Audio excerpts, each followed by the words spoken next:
ज्ञान भजन तो होगा, पहले संबंध ज्ञान को पक्का करना है कि राधा रानी के साथ या ठाकुर जी के साथ हमारा संबंध क्या है। और जैसे संबंध ज्ञान हो गया, पक्का हो गया, मतलब भजन उसी के लिए ही सारी चेष्टा चल रहा है हमारा। जैसे हमारा एक कथा आता है, छोटी सी कथा कि मामा प्रयागदास जी का कथा आता है कि मिथिला का एक परिवार थे, माँ और बेटा थे, और बहुत छोटा सा बच्चा, और पूछा माँ हमारा और कोई है या नहीं। ना माँ बोली कोई नहीं बोलेगा तो दुख लगेगा। जितना मिथिलावासी है सीता माता को अपना बेटी मानती है, और सब अपना बहन मानते हैं। और माएँ सब माता लोग सब बेटी मानती है, जितना सब बहन मानती है। तो तुम्हारा बहन है, उनका माँ बोली तुम्हारा बहन है अयोध्या में। कहाँ है? ना अयोध्या में शादी किया है, तुम्हारा बहन है, और वहाँ तुम्हारा बहन है ना। मैं जाऊँगा अभी, हमारे बहन से मिलने जाऊँगा अभी। छोटा सा बच्चा है तो कैसे जाएगा अभी, थोड़ा बड़ा हो जाए तो जाएगा। तो थोड़ा बड़ा हो गया, वो रोज़ बोलता है जाऊँगा। ठीक है जरा जाओ। तो वो मामा प्रयागदास वो थोड़ा लड्डू, आटा का लड्डू लेके दिया, माँ ने दिया बहन को देने के लिए। तो लेके गए, पैदल चलते चलते गए, और भगवान की कृपा से एक दिन में ही अयोध्या में पहुंच गए। और सबको पूछा, घर घर ढूंढ करके, घर घर में पूछा हमारा बहन का घर कहाँ है ना, क्या तुम्हारा बहन का नाम? ना सीता है, और जीजा जी का नाम राम है। तो सब लोग बोलिए पागल कहाँ के आ गया, वो अयोध्या चुका था, राम सीता अभी वो कहाँ है, अभी कहाँ से पागल आ गया। सब कोई हंसी, कोई कुछ बोलता था, कोई कुछ बोलता था, लेकिन वो तो सरल है। और एक पेड़ के नीचे रोते रोते और कहाँ मेरा बहन से मिलूँगा, कैसे मिलूँगा। तो एक सफ़ेद हाथी से बैठ करके राम जी, सीता माता सब आ गए वहाँ। वो सो गए थे, मूर्छित हो गए थे, रोते रोते मूर्छित हो गए थे। सीता माता, जानकी माता आके उनको जगाई, अरे भैया उठो जागो ना। जागे प्रयागदास मामा, तो तुम कौन हो? ना मैं तुम्हारा बहन हूँ, और जीजा जी देखो, जीजा जी भी है, यहाँ आए हैं। तो इतना देर मैंने रोया, इतना बुलाया, कोई आया नहीं ना। हम थोड़ा दूर में रहते हैं इसलिए आया नहीं, ऐसा कहते। वो एक बहुत कथा है, एक पेड़, नीम का पेड़ था एक, उसके नीचे एक खाट पड़ा था, और वो हजम नहीं करते थे, खा के प्रेम से सो जाते थे। तो कोई संत लोग बोले, अरे बाबा मामा, अरे संत, अरे बाबा तू तो भजन नहीं करता है, भजन नहीं करने से कैसे कल्याण होगा, भजन करना चाहिए। तो वो मामा प्रयागदास बोले, नीम के नीचे खाट पड़ा है, खाट के नीचे करवा, प्रयागदास अलमस्त सोवे, लाम लोला को सरवा। तो मैं तो राम जी का साले साहेब हूँ, राम जी हमारा जीजा जी है, और नीम के पेड़ के नीचे खाट पड़ा है, और उसके नीचे करवा, पानी का करवा है, मैं तो खा के प्रेम से सो जाऊंगा। तो क्यों? संबंध ज्ञान उनका पक्का हो गया कि मैं राम जी का साला हूँ और सीता माता का भाई हूँ। तो हो गया, मतलब भजन उसी में ही हो गया। तो उसी को पक्का करने के लिए हमारा जितना साधन भजन चल रहा है, लेकिन हमारा अपना साधन से तो कुछ होगा नहीं।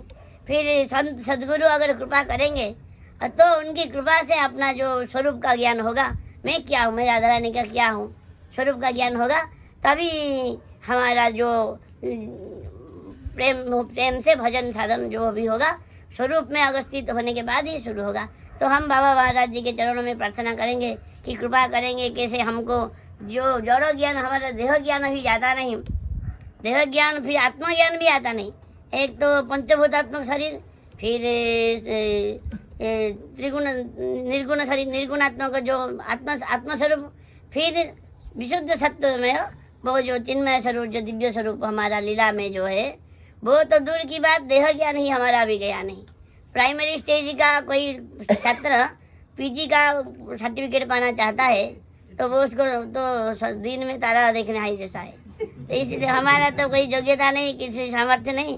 बाबा महाराज जी के चरणों में प्रार्थना करेंगे, अगर कृपा करेंगे तो हमारा स्वरूप ज्ञान, अगर संबंध ज्ञान पक्का हो गया तो उसी में ये भजन हो गया, उसी में सब कुछ चीज़ें हमारा कोई योग्यता नहीं, जो थोड़ा बाबा महाराज की आज्ञा से बोल दिया, कोई गलती होगा तो क्षमा करिए बादशाह।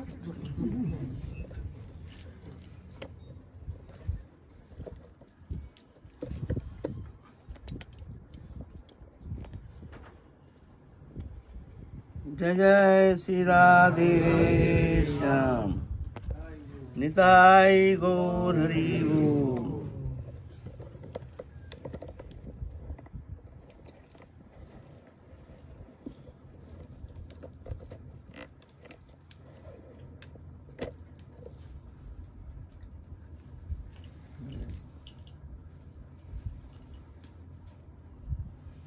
जय जय श्री राधे श्याम, निताई गौर हरि बोल। बाबा जी प्रश्न कर रहे थे वैराग्य संबंध में। वैराग क्यों नहीं होता है? जब तक वैराग माने आसक्ति दृश्यमान जागतिक वस्तु पदार्थ से आसक्ति समाप्त नहीं होता है, तब तक जाकर के भगवत प्रेम आस्वादन करना, चिद वस्तु का आस्वादन करना संभव नहीं होता है। विषय आवेशित चित्तानां कृष्ण भक्ति सुदुर्लभ। जिस हृदय में विषय के प्रति आवेश है, उस हृदय में उस भक्ति रस आस्वादन करना कदापि संभव नहीं। तो क्या वृथा हमारे भजन? बोले ना, वृथा नहीं। समझ, जैसे मान लो एक चुंबक है, चुंबक के ऊपर मिट्टी लगा हो, मिट्टी का प्रलेप लगा हुआ है, मिट्टी का प्रलेप लगने से वो चुंबक आकर्षण नहीं कर पाता है, तो मिट्टी को धोना पड़ेगा। तो स्वाभाविक भगवत अंश होने का कारण भगवान से हमारा नित्य संबंध है। बाबा जो कह रहे हैं संबंध बोध, ये संबंध कोई बनावटी संबंध नहीं है, ये हमारे नित्य संबंध। तुम मानो या ना मानो, इसमें कोई फर्क नहीं पड़ता है। हम मानते नहीं ना, भगवान कुछ नहीं, भगवान इससे हमारे को मतलब नहीं है, ये बेकार बात है भगवान। तो ऐसे बोलने से भी, ऐसे भावना करने से भी हमारे साथ भगवान का जो प्रेम संबंध है, तदात्मता है, ये कभी नष्ट होना संभव नहीं है। तुम मानो या ना मानो, जो मानता है वो संसार चक्र से मुक्त होकर परम आनंद पद प्राप्त करता है, संसार चक्र से मुक्त हो जाता है। जो नहीं मानता है तो संसार चक्र में फंस करके 84 लाख जोनि में पुनः पुनः भ्रमण करता है। ये फर्क होता है इतना। लेकिन संबंध जो बहिर्मुख है उसके साथ भी जितना संबंध है भगवान का, जो उन्मुख है उसके साथ भी उतना ही संबंध है। ये मानता है, वो मानता नहीं। जो मानता है वो जानता है, जान जाता है धीरे धीरे।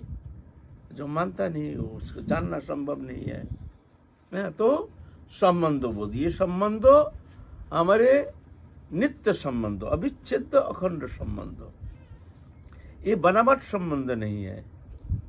ये था है रहेगा। बनावट संबंध तो इस संसार में देहोदैहिक वस्तु विषयक संबंध, ये बनावट आगंतुक संबंध, ये पहले था नहीं, पीछे रहेगा नहीं, विश्व में दृश्यमान आगंतुक संबंध, ये बनावटी है, ये मिथ्या है, स्वप्नवत अलीक है, सत्यता है नहीं। क्योंकि आत्मा है चिन्मय और दृश्यमान जागतिक वस्तु है प्रकृति जात, पंचभौतिक, अग्नि जल आकाश वायु पृथ्वी, पंच तत्वात्मक। तो ये चिन्मय है, वो जड़ है, इसका तालमेल है नहीं। लेकिन चित सत्ता जड़ वस्तु को स्वीकार करके उसके साथ तदात्म हो करके एक शरीरधारी बन करके संसार चक्र में घूम रहा है, जिस कारण ये संसार चक्र में अनादिकाल से भ्रमित होकर के अपना स्वरूप विस्मृति के कारण भ्रमित होकर संसार चक्र में घूम रहा है। तो ये संबंध बोध, बाबा जो कह रहे हैं ना, संबंध बोध, इसको जगाना है। संबंध बोध जागने से ना ऑटोमेटिकली भजन होगा, ऑटोमेटिक भजन हो शुरू हो जाएगा ऑटोमेटिक। एक जैसे पहले बचपन में शादी करा देते हैं, बचपन में लड़की को शादी करा देते हैं, लेकिन जब जवानी आती है तभी जाकर के ससुराल भेजते हैं। ऐसा नियम था पहले। अभी तो सरकार ने 18 साल उम्र कर दिया, इसके पहले शादी करना कानूनी अपराध है। पहले ऐसा नहीं था, बचपन में ही शादी करा देते थे। तो ऐसे ही एक लड़का से शादी करा दिए हैं। लड़की बड़ी हो गई है, पढ़ रही है, कॉलेज में पढ़ती है। तो अब ससुराल से खबर आया जी हम लड़की को अब लेना चाहते हैं, आप तैयारी करो, आप किस दिन निर्धारण करो जो हमारे पुत्र जाएंगे और कन्या को लेके चले आएंगे, दिन निर्धारण करो। फोटो भेज दिए हैं। अब जब फोटो भेजे हैं, बहुत सहेलियां सब देखे हैं उसका फोटो, जो तेरा पति जो कौन है तू देखा है कभी? बोले ना हम तो देखे नहीं। तो बोले ये देख तेरे पति का फोटो। इतना दिन तो देखा नहीं, बच्ची थी ना, अब बड़ी हो गई है तो फोटो दिखाए, देखते हैं कॉलेज में एक ही साथ पढ़ता है वो लड़का। तो पहले भावना अलग थी, पहले तो तू मैं करती थी। आप जब फोटो देखा तब ये उसका संबंध बहुत जाग गया, अरे ये तो हमारे पति है। तो बस अब नजरिया अलग, कॉलेज जाती है तो भावना भी ऐसा ही है, भीतर में एक अलग भावना है। किसी से झगड़ा होता है तो उसका दिल कांप जाता है, हमारे पति है, एक प्रेममय संबंध ऐसा है ना। तो संबंध बोध जागने से ऑटोमेटिकली तुम्हारा भजन बन जाएगा। ऐसे ही भगवान हमारे सबसे प्रियतम, सबसे निकटतम, ये सत्य है। ये बोध को जगाना है। ये बोध को जगाने के लिए यही सत्संग, साधु संग में जा करके ये बोध को जगाना चाहिए। अगर ये बोध नहीं जगा, सिर्फ एक क्रियात्मक, एक क्रिया के द्वारा नाम करो, जप करो, ये करो, वो करो, गुरु ने कह दिया तुम भी ऐसे ही कर रहे हो, संबंध बोध जगा नहीं। संबंध हमारे संसार दृश्य हमारे जागतिक वस्तु पदार्थ के प्रति ही हमारे संबंध बोध, ये हमारे पुत्र है, ये हमारे कन्या है। तत्सहित स्त्री पुत्र कुटुंब परिवार पालन पोषण के लिए पैसा चाहिए, धन चाहिए, विषय चाहिए, उसके प्रति हमारे आग्रह है। दृश्यमान विषय वस्तु प्राप्ति के लिए पैसा चाहिए, इसीलिए पैसा कमाने में ज़्यादा रुचि है। सहज में नहीं मिलता है तो फिर दुरुपयोग करते हैं, छल कपट चोरी डकैती नाना प्रकार करते हैं। कारण है आसक्ति, है ना। तो जब संबंध वो जग जाता है तभी जाके वो समझ में आता है, हाय हाय हमने कहाँ भटक रहे हैं। हम तो ठाकुर जी के साथ हमारा नित्य संबंध हो, सबसे प्रियतम हो, सबसे निकटतम हो और अखंड अनंत विभू आनंद स्वरूप भगवान। और उस भगवान को भूल करके हमें संसार चक्र में मायाबद्ध होकर के किस तरह से भ्रमित होकर दुखमय सागर में गोता लगा रहे हैं। तो जगह भजन शुरू हो जाएगा। एक राजा, हम पहले भी इस संबंध में थोड़ा सा आलोचना किए थे, दृष्टांत। एक राजा जंगल जाएंगे शिकार खेलने के लिए, तो छोटा सा बच्चा राजकुमार रोना शुरू कर दिया, पापा हमको ले चलो, हमको ले चलो, हमको ले चलो। भयानक रोना शुरू कर दिया। तो राजा देखते हम जाएंगे जंगल शिकार करने के लिए, बच्चे को लेके शिकार खेलना थोड़ी होता है, बच्चे को लेना तो ये ठीक उचित नहीं। भयानक रोना शुरू कर दिया, हम तो जाएंगे, हमको ले चलो, हमको ले चलो, हमको ले चलो। तो सेना लोग और जो पार्षद थे उनके साथ कहते हैं जो महाराज ले चलिए, बच्चे को हम संभाल लेंगे, हम लोग, आप शिकार खेलना, फिर उसको सुरक्षित हम लोग संभाल लेंगे, फिर आप जब शिकार करके आएंगे फिर जाके साथ ले आएंगे। अच्छा ठीक है, ले चलो। बच्चे को ले गया। ऐसे एक स्थान पर अचानक आंधी आ गया, भयानक आंधी तूफान, एकदम ऐसे आंधी कुछ देखना बंद हो गया। और वहाँ रहते थे जंगल में एक डकायत, उसका कोई पुत्र संतान नहीं था। उसने पहले से देख लिया वो बच्चा बड़ा सुंदर है, अगर वो मिल जाता तो बहुत अच्छा होता। तो आधी तूफान में तो अस्त व्यस्त हो गया, ये उधर भाग गया, वो उधर भाग गया, और दिखना भी बंद हो गया। धूल उड़ करके प्रकृति का ऐसे परिस्थिति है, भगवत इच्छा, जो दिखना ही बंद हो गया। और डाकत ने आकर के वो राजकुमार को उठा के लेके भाग गया। जब आधी शांत हुई तो बच्चा मिलता नहीं है। बच्चा कहाँ गया? बच्चा कहाँ गया, बच्चा कहाँ गया, बच्चा है नहीं। और वो जंगली रास्ता वो डाकत का तो मालूम है, वो तो कहाँ से लेके भाग गया। राजा आया, बच्चा नहीं, रोना पीटना शुरू हो गया। हाँ, अब क्या करेंगे, कोई उपाय तो है नहीं। बहुत सेना को भेजा, इधर जाओ उधर जाओ, जंगल ढूंढो, चारों ओर ढूंढ लिया, वो तो ना जाने कहाँ से छिप गया। वो तो डाकत जानता है अपना ठिकाना, साधारण लोग थोड़ी जान पाता है। वो लोग ऐसी जगह में रहते हैं जहाँ कोई मनुष्य जा नहीं पाता है। दुखी होकर के राजा आ गए, बहुत दुखी है। बहुत साल बीत गया, 20 साल बीत गया, राजा बहुत दुखी है, जिसको तो हमारा एकमात्र संतान ऐसे खो गया। वो दुख जाता ही नहीं किसी अवस्था में। इतना में वहाँ पर आए एक संत, उनके घर राज दरबार पे एक संत आए। संत को जी भर के बहुत जी जान देकर के सेवा किए महाराज, बहुत धार्मिक प्रवृत्ति के थे। संत सेवा को किए, संत बहुत प्रसन्न हो गए। प्रसन्न होने के बाद संत कहते हैं खूब दया आ गई, यहाँ राजा है, हमारी इतना सेवा किए हैं, तो इनके लिए तो कुछ करना चाहिए। तो महाराज आप बताइए, आपके लिए मैं क्या कर सकता हूँ। मैंने कुछ आशीर्वाद ऐसे दे जाए जो इनका कल्याण हो जाए। सामर्थ्य महापुरुष, संत सेवा करोगे, संत कुछ ना कुछ देंगे ही, ना मांगने से भी तुमको मिलेगा, बहुत कुछ मिलेगा। तो इसीलिए कहते हैं एते के वैष्णव सेवा परम उपाय। भगवत प्राप्ति के लिए जितना साधन है, सर्वोत्तम साधन है वैष्णव सेवा। ना जाने किस संत किस स्वरूप में रहते हैं, विचरण करते हैं, हमको पता नहीं। एक संत अगर ऐसे कोई भगवत भक्त तुम्हारे द्वार पर आ गए, तुम सेवा करने का तुमको मौका मिल गया, तो मान लो बेड़ा पार। तो कहते इतक वैष्णव सेवा परम उपाय। मद भक्त पूजब अधिको सर्वभूति से मन मना। श्रीमद् भागवत कहते हमसे भी हमारे भक्त का सेवा हमसे ज्यादा होना चाहिए। क्यों? भक्त वत्सल भगवान, अहं भक्त पराधीनो। न जाने किस संत किस रूप में है, कौन जानता है। इसीलिए सबसे सरल उपाय, भगवान को प्रसन्न करने का सबसे सरलतम उपाय है संत सेवा। लेकिन सबसे कठिन है संत सेवा। सेवा का प्रधान उपकरण है श्रद्धा। अगर अश्रद्धया हुतम दत्तम तपस्तप्तम कृतम च जत अशुद्धि इति उच्यते पृच्छ ना पृत्तो नहीं हो। अश्रद्धा के साथ कोई भी अनुष्ठान किया जाता है, वो न इस लोक में न परलोक में कोई मंगलप्रद होता है। अगर श्रद्धा नहीं है, चोर करके तुम सोचते हो कि हम पैसा तो बहुत है, हम संत सेवा करेंगे, लेकिन वहाँ अपराध होने का संभावना रहती है, दोष दृष्टि आ जाएगी।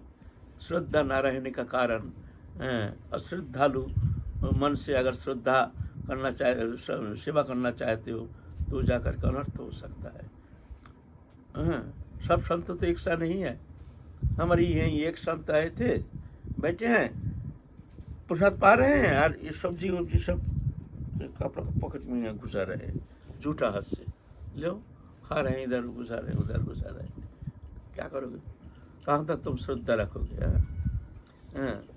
श्रद्धालु जन है भक्ति अधिकारी। श्रद्धालु जन जो है वो भक्ति में उनके अधिकार है। तो राजा ने बहुत श्रद्धा के साथ सेवा किए हैं, संत बहुत प्रसन्न हो गए हैं। महाराज कुछ ऐसी सेवा बताइए जो मैं आपके लिए वो सेवा कर सकता हूँ। तो राजा कहते हैं महाराज हमारा तो कोई कमी तो है ही नहीं, प्रभु ने हमको 2 हाथ भर के दिए हैं, कोई कमी है ही नहीं। लेकिन महाराज हमारे मन में एक दुख है, बचपन में हमारे पुत्र खो गया है जंगल में। आप जानते हैं वो जिंदा है कि नहीं?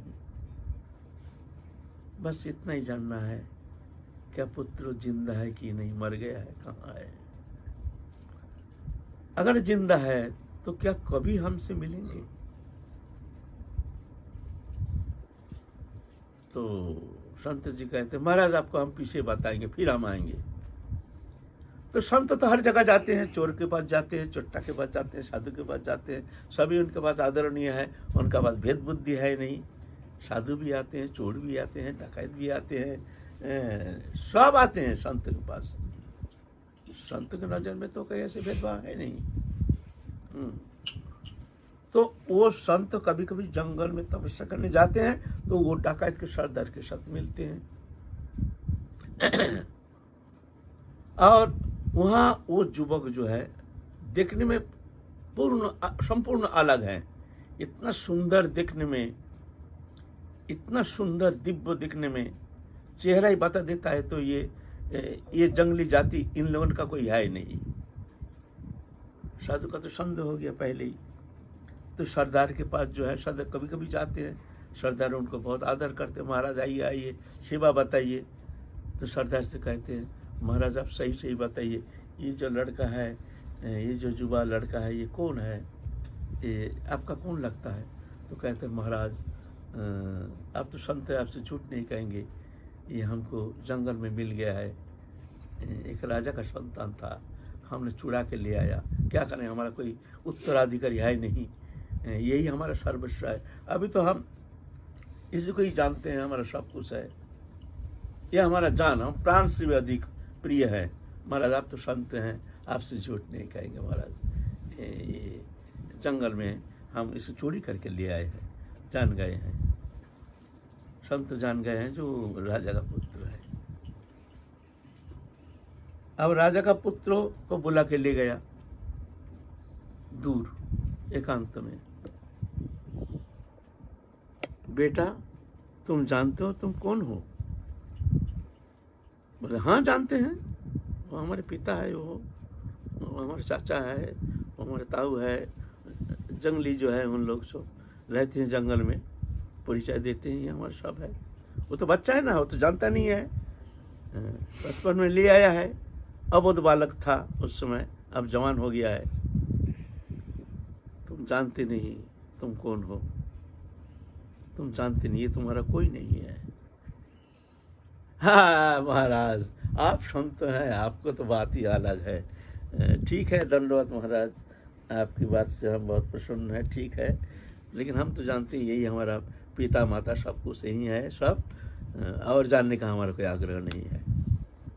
बेटा इधर आ, हाँ शीशा ले आया, शीशा देखो, चेहरा देखा, देखो इनके साथ तुम्हारा कोई तालमेल है? चेहरा का कोई तालमेल है? तुम कितना सुंदर हो, तुम कितना दिव्य हो, तुम्हारा रंग कैसे हैं, तुम्हारा वर्ण कैसे हैं, तुम्हारे चेहरा कैसे हैं, अरे इनसे मिलो, देखो ये तुम्हारा कोई हो सकता है कभी?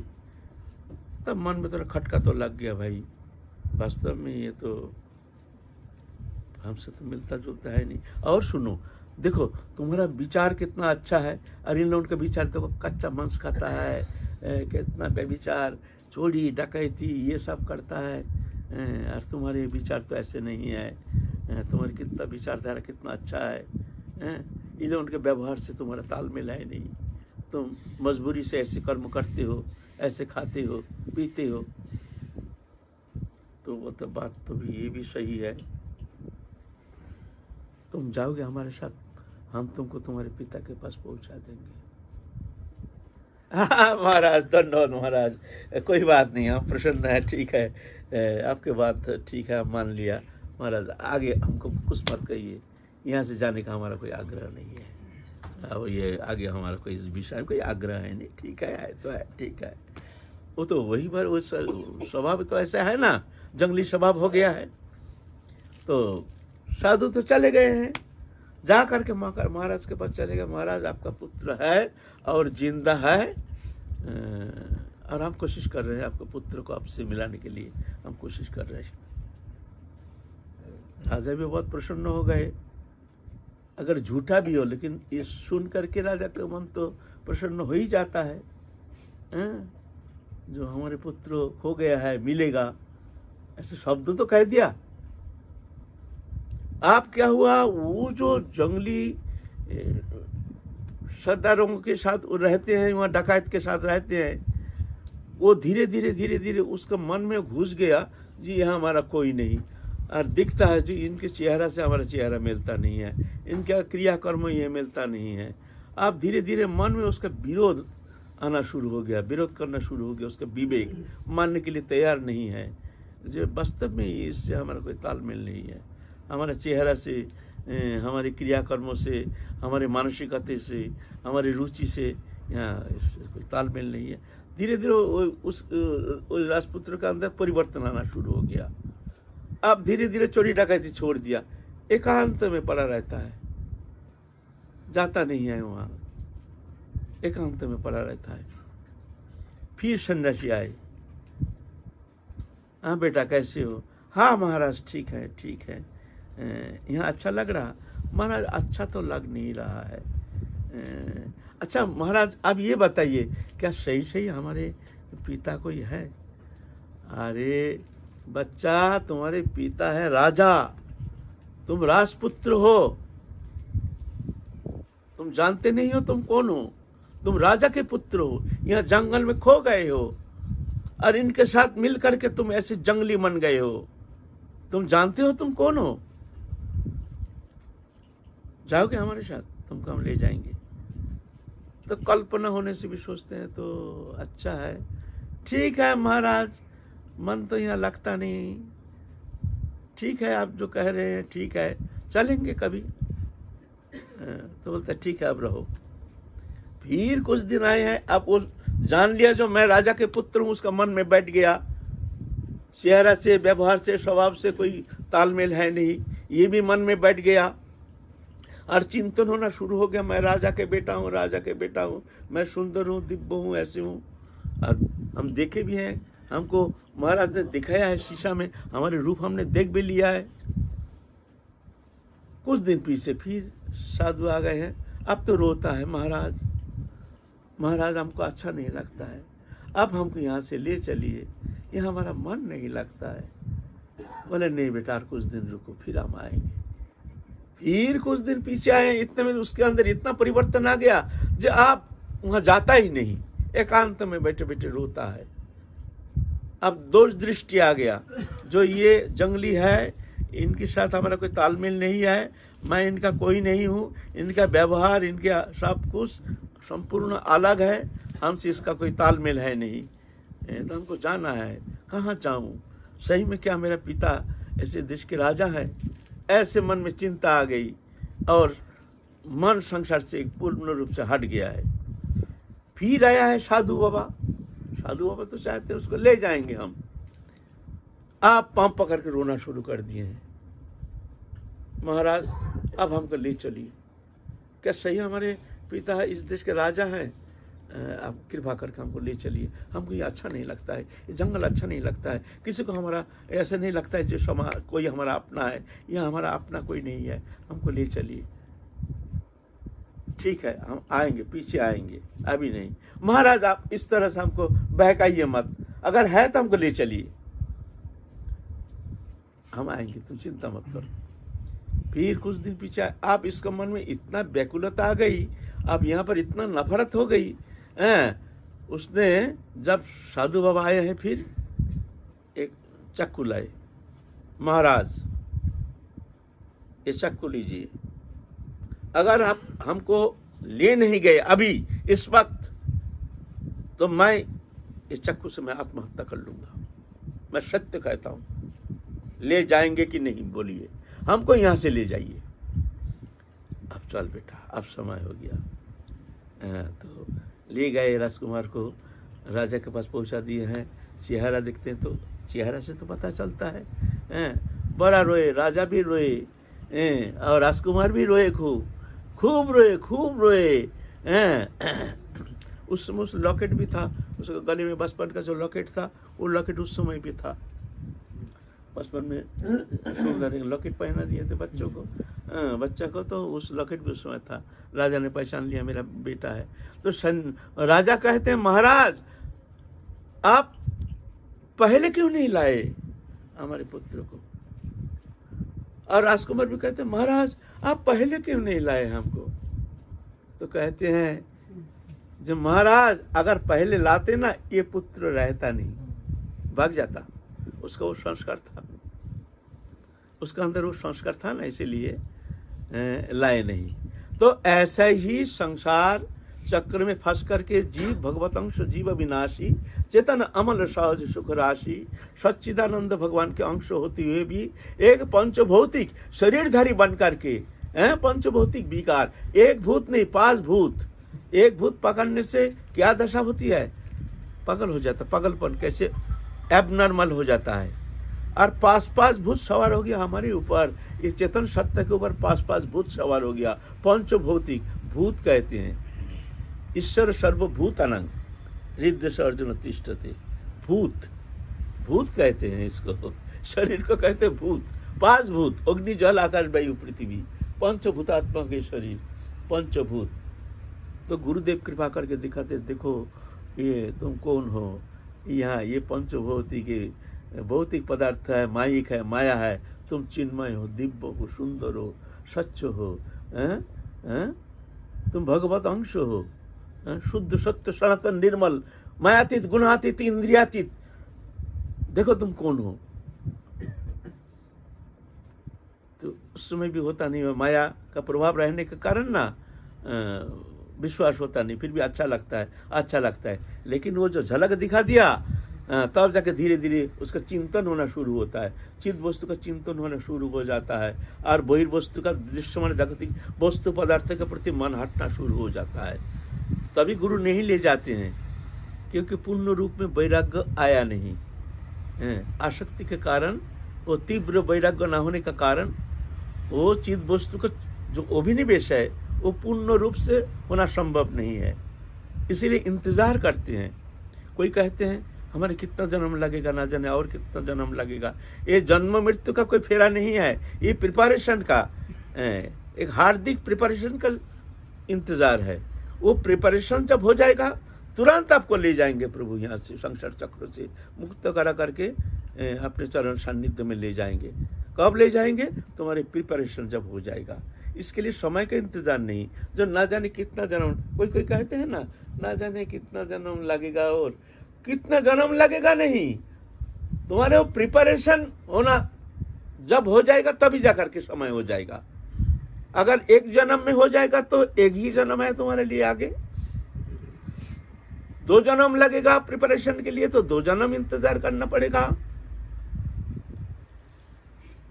100 जन्म लग जाएगा तो 100 जन्म इंतजार करना पड़ेगा। अब तुम जानो तुम्हारा कितना प्रिपरेशन है।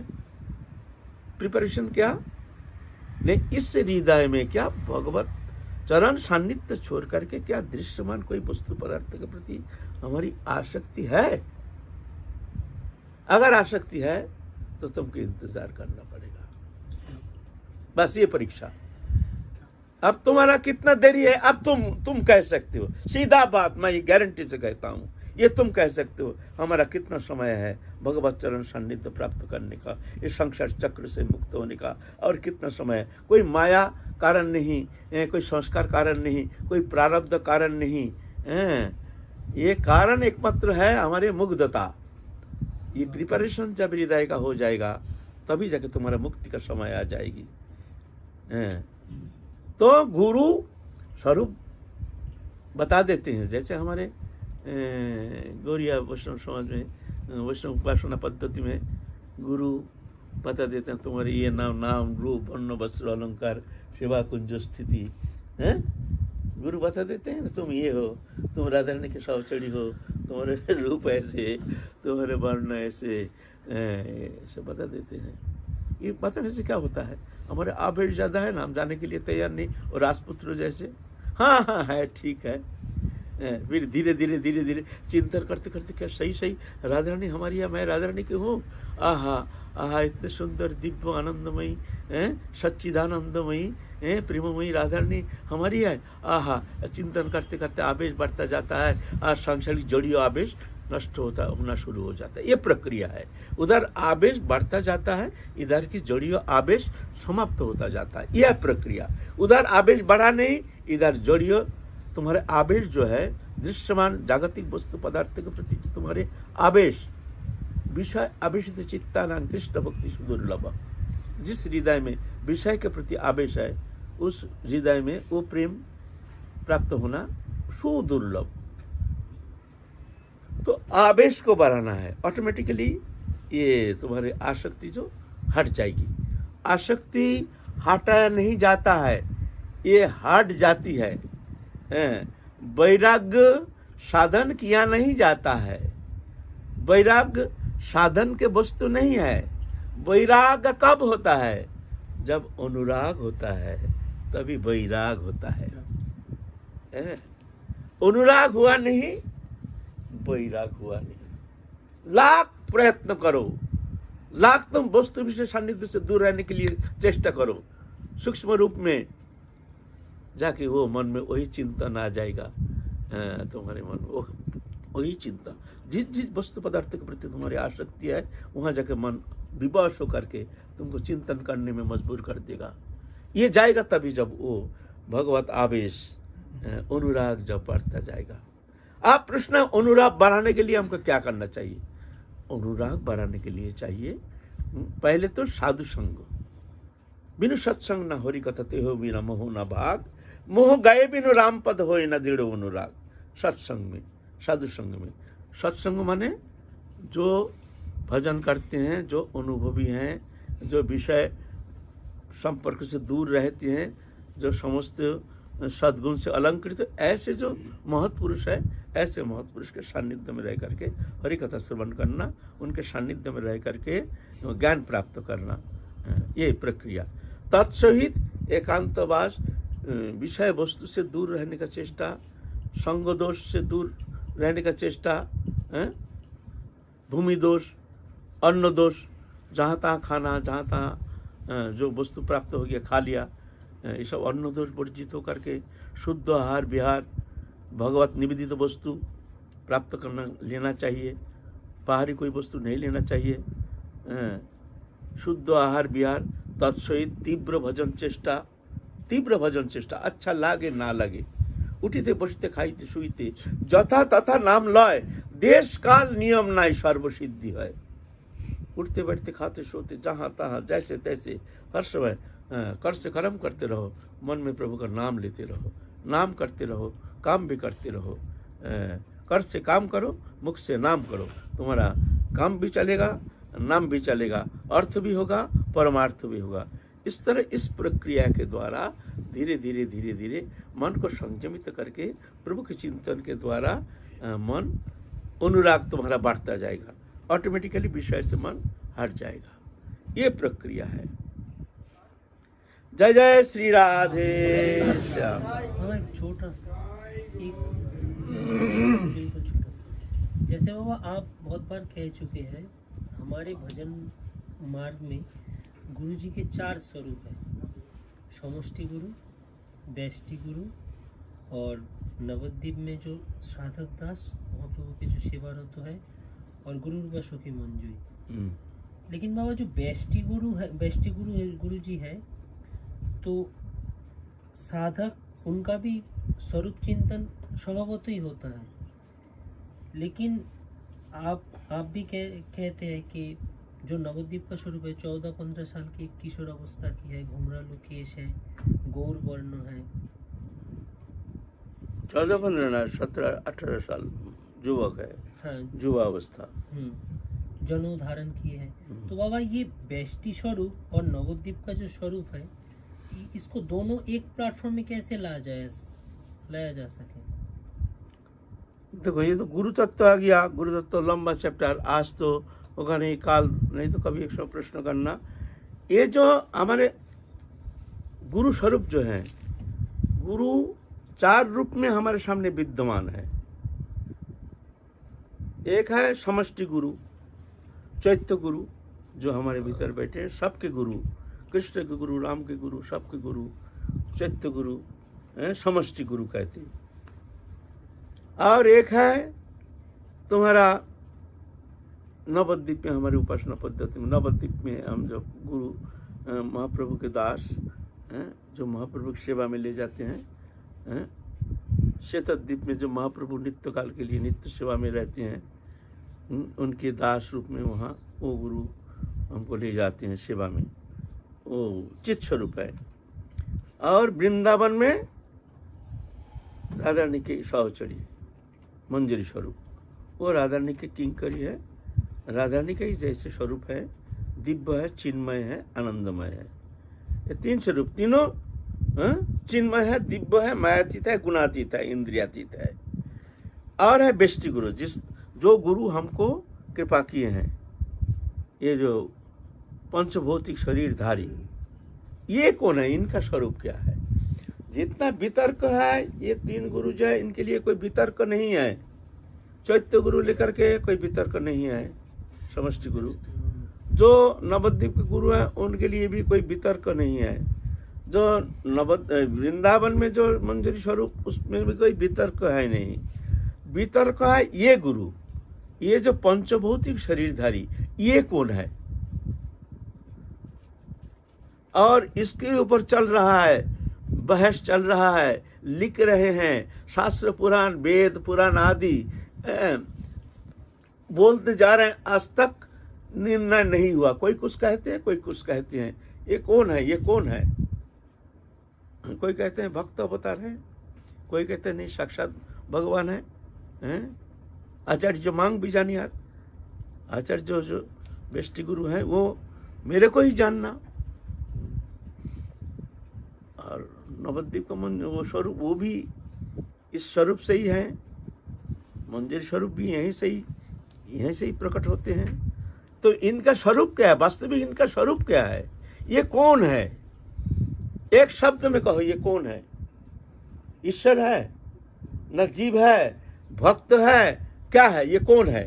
बताओ। ईश्वर है, बिल्कुल ईश्वर है। तो ईश्वर है तो सबका ईश्वर होना चाहिए।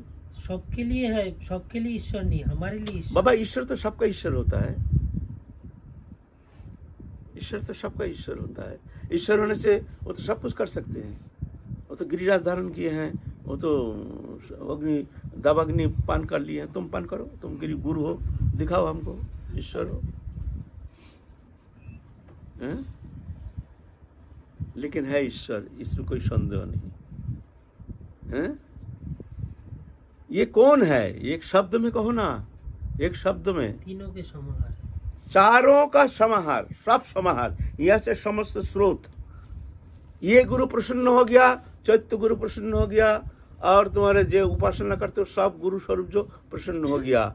ये गुरु अप्रसन्न हो गया, शास्त्र अप्रसन्न हो गया, आचार्य अप्रसन्न हो गया, समस्त महत् पुरुष सब अप्रसन्न हो गया, ईश्वर अप्रसन्न हो गया। यह है मूल स्रोत, समस्त शक्ति का मूल स्रोत, समाहार। ये घट में सब है ना। बहुत कठिन तत्व है ये स्वरूप, है ना। ये स्वरूप प्रसन्न हो गया तो मान लो सब प्रसन्न हो। जब गुरु दीक्षा देते हैं ना, तो अब शास्त्र आते हैं कृपा करने के लिए। जे अब दीक्षा प्राप्त की है, ये भगवत प्राप्ति मार्ग पर चलेंगे, तो शास्त्र आए हैं समस्त कृपा करने के लिए, समस्त आचार्य आए हैं कृपा करने के लिए, हैं समस्त भगवत शक्ति आए हैं कृपा करने के लिए। कर नहीं रहे हैं, देख रहे हैं गुरु के तरफ। गुरु क्या बोल रहे हैं? गुरु प्रसन्न है ना, गुरु खूब प्रसन्न है, तो मांगने का आवश्यकता नहीं है। शास्त्र कृपा करके चले जा रहे हैं, आचार्य कृपा करके चले जा रहे हैं, भगवत शक्ति कृपा करके चले जा रहे हैं, सब शक्ति कृपा करके। ये मांग नहीं रहा है जब हमको कृपा करो, कृपा करो, कृपा करो। और मांगने से भी कृपा होती नहीं है, नहीं मांगने से भी कृपा बोलते हैं नहीं, तुम्हारा मांगने का आवश्यकता नहीं, हम तो कृपा करेंगे ही। मांगने का इंतजार नहीं है, वहाँ मांगने से कुछ होता नहीं है, नहीं मांगने से भी हो जाता है। देखते हैं गुरु क्या कहते हैं। गुरु प्रसन्न है, गुरु खूब प्रसन्न है।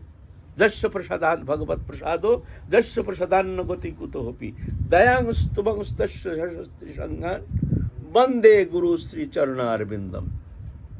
जस्य प्रसादात् भगवत प्रसादो, जिनके प्रसन्नता ही भगवत प्रसन्नता। जस्य अप्रसादान्न न गति कुतो होपि, जो अप्रसन्न होने से कोई गति नहीं, न गति कुतो भी, कहीं से भी कोई गति नहीं। दयांग स्तवंग स्तस्य, मैं ध्यान करता हूँ, स्तवन करता हूँ। त्रिसंध्या, सुबह दोपहर शाम, वंदे गुरु श्री चरणारविंद, है ना। तो ये है सबसे इम्पोर्टेंट स्रोत। समष्टि गुरु को हम जानते नहीं है, मंजरी स्वरूप स्वरूप ये सब हम जानते नहीं, हम देखे नहीं है। हम एक जन को देखे हैं, इनको पकड़ो, इनका चरणाश्रय करो, इनको प्रसन्न करो, सब काम बन जाएगा। तुम्हारा जो कहते हैं स्वरूप जागरण, संबंध बोध, ये जाग जाएगा, जगा देंगे। ये स्रोत है, इसको ये ऐसे दाढ़ी जटा जैसे मत समझना है। स्वरूपांश से मनुष्य शरीर है, और महिमांश से स्वयं ईश्वर, दो, एक स्वरूपांश एक महिमांश।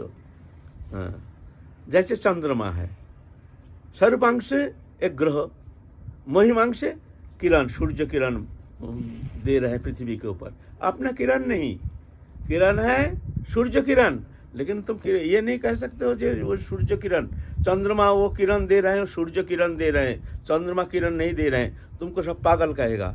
पूर्णिमा रात्रि में तुम कहोगे भाई ये जो किरण ना, ये ना सूर्य दे रहे हैं, तुमको कहेगा पागल। चंद्र किरण सूर्य किरण अलग है, सनलाइट मूनलाइट, और मूनलाइट है। जितनी विशृंखलता है वो गुरु और शिष्य आज के वर्तमान युग में यहीं पर आई हुई है। और गुरुकरण ठीक ना होने से वो जो कुंठा है वो जीवन भर बनी रहती है। इसलिए तो कहते हैं पहले गुरु करो जान के, पानी पियो छान के। पहले जानकारी है नहीं, देखा कुछ बड़े बड़े बात, हम जैसे बड़े बड़े बात करते हैं, ओहो बड़ा अच्छा महात्मा है, बड़े सिद्ध महात्मा है, बाबा है, चलो उनके पास कान फूक लो। सुबह सुबह आकर के कान, और हम जैसे भी फूक देते, चलो चेला बनाओ, चलो अपना कहाँ ठिकाना नहीं है, अपना ठिकाना नहीं और दूसरे का ठिकाना लगा रहे हैं, बताओ। तो ऐसे नहीं, इस कारण से अभी तो ये विभ्रांति हो रही है, गुरुकरण होने। आजकल तो सुनते हैं कि माइक में भी सब दीक्षा देते। माइक में कभी दीक्षा होती है? माइक में गुरु शक्ति संचार करते हैं कान में। एक तो अगर सही सही दीक्षा दी जाती है ना, तो सुबह से संध्या हो जाएगा एक दीक्षा में एक जन को। इतना समय लगता है एक दीक्षा में। दीक्षा एक बहुत बड़ा अनुष्ठान होता है। सही सही तुम दीक्षा दोगे ना एक जन को, तो सुबह से संध्या हो जाएगा। इतना क्रियाकर्म है सब, शुद्धिकरण, एकरण, नवकरण, पूजन अर्चन, फिर उनको शिक्षा देना, ये सब बहुत सारे क्रियाकर्म है। हम तो दीक्षा भिक्षा देते नहीं, हरिनाम भी देते हैं। हरिनाम में भी घंटा भर लग जाता है। हरिनाम, सिर्फ हरिनाम वो भी होता नहीं है, और समय लगता है, 2 घंटा लगेगा। सिर्फ हरिनाम देंगे उसमें भी हमारा 2 घंटा लग जाएगा समझाने में। ऐसा थोड़ी होता है। आजकल ऐसे ही हम जैसे गुरु हो जाता है, रात रात में गुरु बन जाते हैं। शिष्य भी ऐसा है, गुरु भी ऐसा ही है। लोभी गुरु लालची चेला, दोनों नरक में ठेला में ठेला। चलो राधे।